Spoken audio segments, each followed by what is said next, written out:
When we snapped our fingers, Wilbur would stand, and when we clicked, he would run. Wilbur could distinguish between these two different stimuli for various tasks.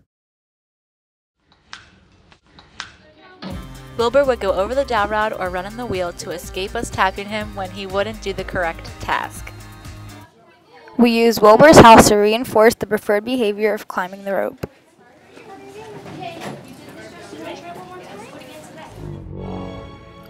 When Wilbur jumped, we would click and he would become excited. Over time, Wilbur jumped and became excited as soon as the clicker was clicked. Every time Wilbur would take a step, we would reward him with a piece of Cheerio to teach him how to walk. We used our fingers to correctly show Wilbur how to weave through the sticks. He demonstrated modeling when he repeated our movements and completed weaving through the sticks. Wilbur learned how to go through the maze. However, it was not apparent until he was given a reward at the end to demonstrate what he had learned.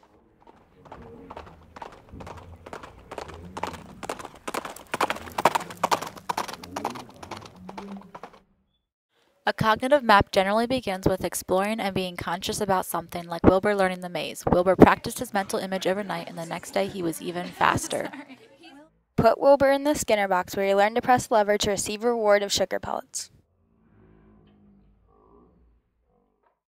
Fixed ratio is a stimulus which is received after a behavior is done. Wilbur pushes the bar in the Skinner box and receives a reward. We snapped our fingers to teach Wilbur a correct task and then started using a clicker at the very end. He generalized the sounds as being the same when he was performing a task. Good, that's good. Good. Okay, good. Give him. Oh, that's with or without? Wilbur would push the marble for food, but as soon as we stopped presenting food to him, he would stop pushing the marble. For each step Wilbur made to push the ball into the basket, we rewarded him. This began with him first touching the ball, then moving the ball, then putting the ball into the basket.